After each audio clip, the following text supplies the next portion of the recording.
Hello जी, मैं हूँ आपका दोस्त अरमान मलिक। और आज का ट्यूटोरियल जो है वो है बैकग्राउंड्स के बारे में, कि हम बैकग्राउंड किस तरह सेट कर सकते हैं अपने वेब पेज का या किसी भी चीज़ का, टेबल का, इसका हेडिंग टैग्स जो है हमारे पास उसका, या हम पैराग्राफ का या किसी भी टैग का हम या किसी भी एलिमेंट का हम बैकग्राउंड किस तरह सेट कर सकते हैं। तो आज हम उसके बारे में बात करेंगे। जी हाँ दोस्तों, तो स्टार्ट लेते हैं। अगर मैं अपने बॉडी का बैकग्राउंड सेट करना चाहूँ तो किस तरह सेट करूँगा। मैं इनलाइन CSS यूज़ कर रहा हूँ कि style equals to background colour. या बैकग्राउंड कलर अगर मैं सेट करना चाहूँ तो किस तरह सेट करूँगा, या बैकग्राउंड कलर लिख के फिर मैं यहाँ पे कलर दूंगा, तो जो कलर मैं देना चाहूँ वही मेरे बैकग्राउंड पे आ जाएगी। या आप देख रहे हैं कि बैकग्राउंड कलर जो है वो रेड हो गया है। और यहाँ पे अगर मैं पिंक देना चाहूँ और मैं अप्लाई कर लूँ तो ये पिंक हो गया है। अगर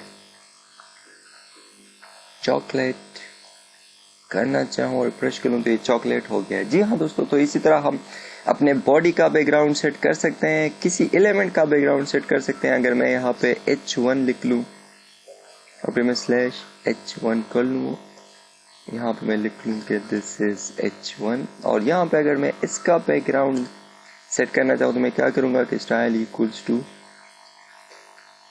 बैकग्राउंड कलर, और इसका मैं कलर दे दूंगा रेड। और ये सेव कर लूँगा मैं। जी हाँ दोस्तों, तो बिल्कुल आप देख सकते हैं कि ये H1 और उसका बैकग्राउंड कलर जो है वो रेड हो चुका है, सेट हो चुका है। तो इसी तरह हम बैकग्राउंड कलर दे सकते हैं किसी भी एलिमेंट को। इसके बाद है कि हम बैकग्राउंड इमेज दे सकते हैं, अपने बैकग्राउंड को हम इमेज दे सकते हैं। तो वो हम किस तरह देंगे, मैं यहाँ पे बैकग्राउंड कलर के बजाय बैकग्राउंड इमेज अगर देना चाहूँ तो किस तरह दूंगा अपने बॉडी को। मैं दूंगा बैकग्राउंड और फिर इमेज। इसके बाद मैं क्या करूँगा कि मैं उस इमेज का URL दूंगा, URL। और अगर वो मेरे पास इसी फोल्डर में पड़ा है जहाँ पे मेरा index.html है तो फिर मैं क्या करूँगा कि URL में मैं सिर्फ लिख लूँगा pg.jpg और मैं सेव कर लूँगा। यहाँ पे मैं आके रिफ्रेश कर लूँगा तो बिल्कुल ये आप देख सकते हैं कि ये वाला जो है इमेज आ गया है बैकग्राउंड में, और यही इमेज मैंने दिया था बैकग्राउंड में, और ये H1 जो है इसके ऊपर आ रहा है। तो ये बैकग्राउंड इमेज सेट हो गया है, लेकिन ये रिपीट हो रहा है। अगर आप देखें तो यहाँ पे ये एंड हो गया, यहाँ पे ये रिपीट हो रहा है। इसके बाद तो मैं क्या करूँगा कि यहाँ पे आके मैं इसके बाद एंड करके यहाँ पे मैं लिख लूँगा। इसके बाद जो हमारे पास एक और प्रॉपर्टी है बैकग्राउंड इमेज की, वो क्या है कि बैकग्राउंड रिपीट। अगर वो रिपीट हो रहा है तो हम क्या करें कि बैकग्राउंड रिपीट, और मैं क्या कर लूँगा कि नो रिपीट, और मैं सेव कर लूँगा। और यहाँ पे मैं आके रिफ्रेश कर लूँगा तो आप देख सकते हैं कि यहाँ पे जो हमारे पास इमेज रिपीट हो रहा था वो अब नहीं रिपीट हो रहा है, बल्कि सिर्फ एक इमेज बाकी रह गया है। रिपीटिशन जो है वो ख़त्म हो गया है। और अगर मैं रिपीट करना चाहूँ तो मैं क्या करूँगा, नो ख़त्म करके रिपीट कर दूँगा। अब मैं रिफ्रेश कर रहा हूँ तो फिर से वो रिपीट हो रहा है। इसी तरह अगर आपके पास सिर्फ एक छोटा सा इमेज हो तो वो बार बार रिपीट होगा, तो वो बहुत ज़्यादा दफ़ा आएगा। जी हाँ दोस्तों, तो अगर ये इमेज, अभी तो ये बड़ा इमेज है इसलिए नज़र नहीं आ रहा इसकी रिपीटेशन वगैरह। अगर ये छोटा हो, मेरे पास एक और इमेज है bg1.jpg, अगर मैं वो सेव करके यहाँ पे मैं आपको दिखा दूँ तो आप देख सकते हैं कि ये इमेज कितनी बार रिपीट हो रहा है। ये आप देख सकते हैं कि इमेज जो है वो बार बार रिपीट हो रहा है हमारे पास। तो ये है हमारे पास रिपीटेशन। अगर मैं रिपीटेशन को ऑफ कर दूँ, मैं कह दूँ कि नो रिपीट, यहाँ पे मैं लिख दूँ कि नो रिपीट, और मैं सेव कर दूँ। यहाँ पे मैं देखूँ को अब रिपीट नहीं हो रहा है, सिर्फ एक बार इमेज आ रहा है, रिपीटेशन खत्म हो गया हमारे पास। जी हाँ दोस्तों, ये था इमेज का कि हम बैकग्राउंड इमेज लगा सकते हैं, उसकी रिपीटेशन खत्म कर सकते हैं, या रिपीटेशन को किस तरह हम देते हैं कि रिपीट हो या ना हो। अगर मैं रिपीट को कहूँ कि रिपीट हो लेकिन सिर्फ x या सिर्फ y एक्सेस पे रिपीट हो, रिपीट y, तो अब क्या होगा कि रिपीट तो हो रहा है लेकिन y एक्सेस पे रिपीट हो रहा है। अगर मैं लिख लूँ कि x एक्सेस पे रिपीट हो तो रिपीट x, और अब अगर आप देखेंगे तो x एक्सेस पे रिपीट हो रहा है ये हमारा इमेज। जी दोस्तों, इस तरह भी हम कर सकते हैं। इसके बाद जो है हम पोजीशन सेट कर सकते हैं कि हमारा जो बैकग्राउंड पोजीशन है वो कहाँ पे हो, मैं इसकी रिपीटेशन को नो रिपीट कर देता हूँ और मैं यहाँ पे बैकग्राउंड पोजीशन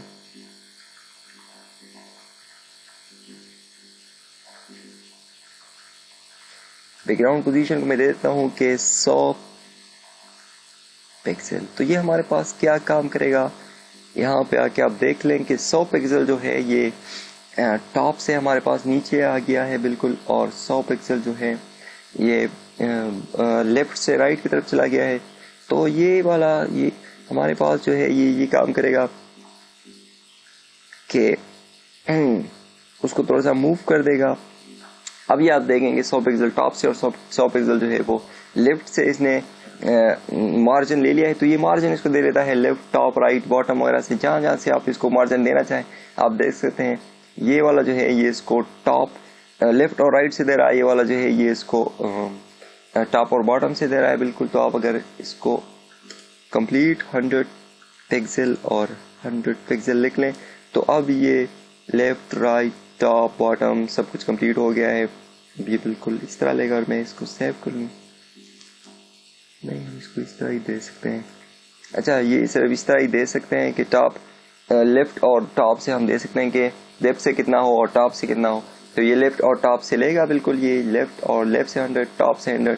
अगर मैं ये 200 कर लूँ तो अब टॉप से जो है वो 200 हो जाएगा। ये आप देख सकते हैं कि टॉप से 200 हो गया। अगर मैं ये भी 200 कर लूँ तो लेफ्ट से भी 200 हो जाएगा। तो इसी तरह आप बैकग्राउंड का पोजीशन जो है वो सेट कर सकते हैं कि कहाँ कहाँ से कितना आपने मार्जिन लेना है, क्या क्या करना है, तो बैकग्राउंड आपका सेट हो जाएगा उसी लिहाज से। ठीक है ना दोस्तों। जी दोस्तों, इसके बाद बैकग्राउंड अटैचमेंट है। बैकग्राउंड अटैचमेंट में क्या होता है हमारे पास कि हम बैकग्राउंड अटैचमेंट को सेट करते हैं। जो मैंने अटैचमेंट दी हुई है, मतलब जो पिक्चर मैंने बैकग्राउंड में दी हुई है, उसको मैं सेट करता हूं कि वो फिक्स रहे, या अगर मैं उसको फिक्स कर लेता हूं तो बिल्कुल फिक्स रहेगी, वो स्क्रॉल डाउन नहीं होगी। और अगर मैं उसको कह देता हूं कि स्क्रॉल करे तो क्या करेगा कि जो ही मैं अपने पेज को स्क्रॉल डाउन करता जाऊंगा तो वो स्क्रॉल करता जाएगा। लेकिन अभी चूंकि सिर्फ मेरे पास थोड़ा सा एलिमेंट है अपने पेज में, तो वो स्क्रॉलिंग का ऑप्शन ही नहीं है मेरे पास, तो अभी नहीं हो रहा है। जब आप बहुत बड़ा पेज बनाएंगे और उसमें आप स्क्रॉलिंग का ऑप्शन आ जाएगा आपके पास, यहाँ पे राइट पे स्क्रॉल आ जाएगा आपके पास, तो बिल्कुल जब आप स्क्रॉल करेंगे फिर तो आप देख सकेंगे कि आपका स्क्रॉलिंग इमेज जो होगा वो भी स्क्रॉल डाउन करता जाएगा। इसके बाद जो है शॉर्ट हैंड में क्या होता है कि हमारे पास ये जितना मैंने लिख लिया है ना यहाँ पे, ये सिर्फ मैं एक लाइन में लिख लेता हूँ। शॉर्ट हैंड में मैं दे देता हूँ कि बैकग्राउंड, और बैकग्राउंड में मैं दे देता हूँ URL में मैं दे देता हूँ कि bg1.jpg। इसके बाद फिर नो रिपीट, और इसके बाद फिर फिक्स्ड।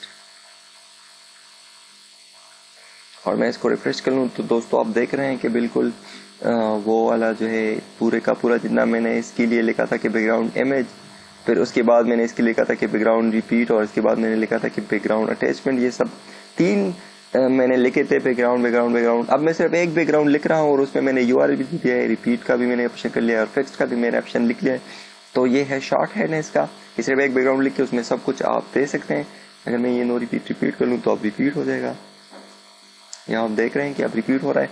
जी दोस्तों, तो ये था हमारा आज का बैकग्राउंड का ट्यूटोरियल के बैकग्राउंड हम किस तरह सेट कर सकते हैं, और इसके बाद हम अपने अगले ट्यूटोरियल पे जाएंगे। इस ट्यूटोरियल में हमारे साथ रहने का शुक्रिया। अगले ट्यूटोरियल में हमारे साथ रहिएगा, तब तक के लिए अल्लाह हाफिज़।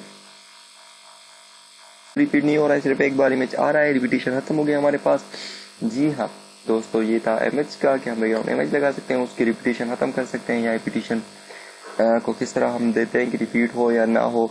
अगर मैं रिपीट को कहूँ कि रिपीट हो लेकिन सिर्फ x या सिर्फ y एक्सेस पे रिपीट हो, रिपीट y, तो अब क्या होगा कि रिपीट तो हो रहा है लेकिन y एक्सेस पे रिपीट हो रहा है। अगर मैं लिख लूँ कि x एक्सेस पे रिपीट हो तो रिपीट x, और अब अगर आप देखेंगे तो x एक्सेस पे रिपीट हो रहा है। ये हमारा इमेज जी दोस्तों, इस तरह भी हम कर सकते हैं। इसके बाद जो है हम पोजीशन सेट कर सकते हैं कि हमारा जो बैकग्राउंड पोजीशन है वो कहाँ पे हो। मैं इसकी रिपीटेशन को नो रिपीट कर देता हूँ और मैं यहाँ पे बैकग्राउंड पोजीशन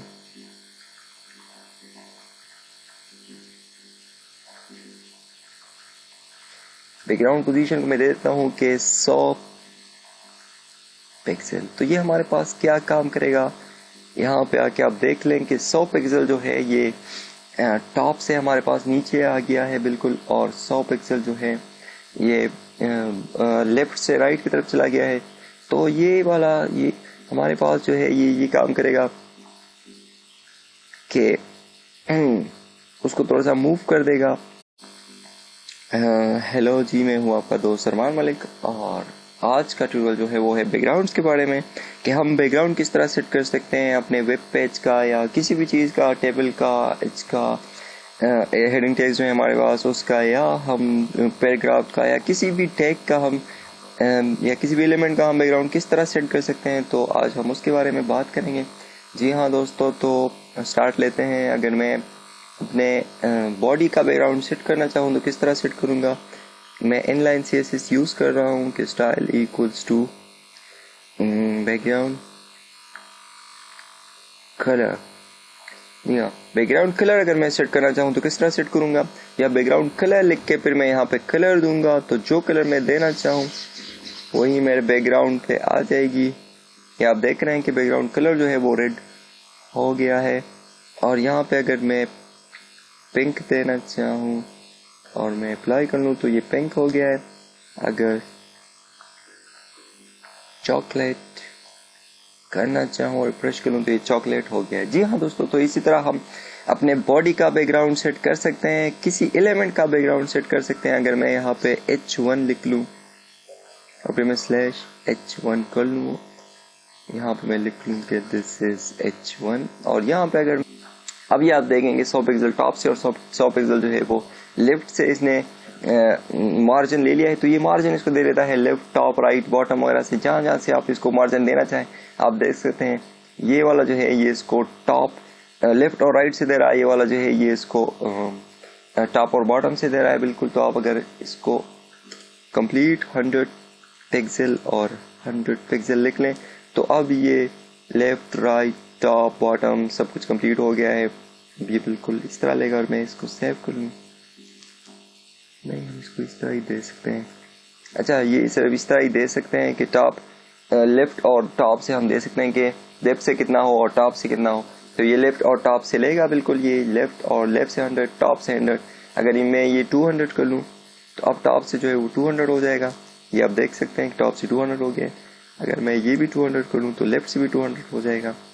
तो इसी तरह आप बैकग्राउंड का पोजीशन जो है वो सेट कर सकते हैं कि कहाँ कहाँ से कितना आपने मार्जिन लेना है, क्या क्या करना है। तो बैकग्राउंड आपका सेट हो जाएगा उसी लिहाज से। ठीक है ना दोस्तों। जी दोस्तों, इसके बाद बैकग्राउंड अटैचमेंट है। बैकग्राउंड अटैचमेंट में क्या होता है हमारे पास कि हम बैकग्राउंड अटैचमेंट को सेट करते हैं। जो मैंने अटैचमेंट दी हुई है, मतलब जो पिक्चर मैंने बैकग्राउंड में दी हुई है उसको मैं सेट करता हूँ कि वो फिक्स। मैं क्या करूँगा कि यहाँ पे आके मैं इसके बाद एंड करके यहाँ पे मैं लिख लूँगा। इसके बाद जो हमारे पास एक और प्रॉपर्टी है बैकग्राउंड इमेज की, वो क्या है कि बैकग्राउंड रिपीट। अगर वो रिपीट हो रहा है तो हम क्या करें कि बैकग्राउंड रिपीट, और मैं क्या कर लूँगा कि नो रिपीट, और मैं सेव कर लूँगा। और यहाँ पे मैं आके रिफ्रेश कर लूँगा तो आप देख सकते हैं कि यहाँ पे जो हमारे पास इमेज रिपीट हो रहा था वो अब नहीं रिपीट हो रहा है, बल्कि सिर्फ एक इमेज बाकी रह गया है। रिपीटिशन जो है वो खत्म हो गया है। और अगर मैं रिपीट करना चाहूँ तो मैं क्या करूँगा, नो खत्म करके रिपीट कर दूंगा। अब मैं रिफ्रेश कर रहा हूँ तो फिर से वो रिपीट हो रहा है। इसी तरह अगर आपके पास सिर्फ एक छोटा सा इमेज हो तो वो बार बार रिपीट होगा, तो वो बहुत ज्यादा दफा आएगा। जी हाँ दोस्तों, तो अगर ये इमेज, अभी तो ये बड़ा इमेज है इसलिए नजर नहीं आ रहा इसकी रिपीटेशन वगैरह। अगर ये छोटा हो, मेरे पास एक और इमेज है bg1.jpg, अगर मैं वो सेव करके यहाँ पे मैं आपको दिखा दूँ तो आप देख सकते हैं कि ये इमेज कितनी बार रिपीट हो रहा है। ये आप देख सकते हैं कि इमेज जो है वो बार बार रिपीट हो रहा है हमारे पास। तो ये है हमारे पास रिपीटिशन। अगर मैं रिपीटिशन को ऑफ कर दूं, मैं कह दूं कि नो रिपीट, यहाँ पे मैं लिख दूं कि नो रिपीट और मैं सेव कर दूं। यहाँ पे मैं देखूं को अब मैं इसका बैकग्राउंड सेट करना चाहूँ तो मैं क्या करूंगा कि style equals to background colour और इसका मैं कलर दे दूंगा रेड और ये सेव कर लूंगा मैं। जी हाँ दोस्तों, तो बिल्कुल आप देख सकते हैं कि ये H1 और उसका बैकग्राउंड कलर जो है वो रेड हो चुका है, सेट हो चुका है। तो इसी तरह हम बैकग्राउंड कलर दे सकते हैं किसी भी एलिमेंट को। इसके बाद है कि हम बैकग्राउंड इमेज दे सकते हैं, अपने बैकग्राउंड को हम इमेज दे सकते हैं। तो वो हम किस तरह देंगे, मैं यहाँ पे बैकग्राउंड कलर के बजाय बैकग्राउंड इमेज अगर देना चाहूँ तो किस तरह दूंगा, अपने बॉडी को मैं दूंगा बैकग्राउंड और फिर इमेज। इसके बाद मैं क्या करूंगा कि मैं उस इमेज का URL दूंगा, URL। और अगर वो मेरे पास इसी फोल्डर में पड़ा है जहां पे मेरा index.html है तो फिर मैं क्या करूंगा कि URL में मैं सिर्फ लिख लूंगा pg.jpg और मैं सेव कर लूंगा। यहाँ पे मार के रिफ्रेश कर लूंगा तो बिल्कुल याद देख सकते हैं कि ये वाला जो है इमेज आ गया है बैकग्राउंड में और यही इमेज मैंने दिया था बैकग्राउंड में और ये H1 जो है इसके ऊपर आ रहा है। तो ये बैकग्राउंड इमेज सेट हो गया है, लेकिन ये रिपीट हो रहा है। अगर आप देखें तो यहाँ पे ये एंड हो गया, यहाँ पे ये रिपीट हो रहा है। इसके बाद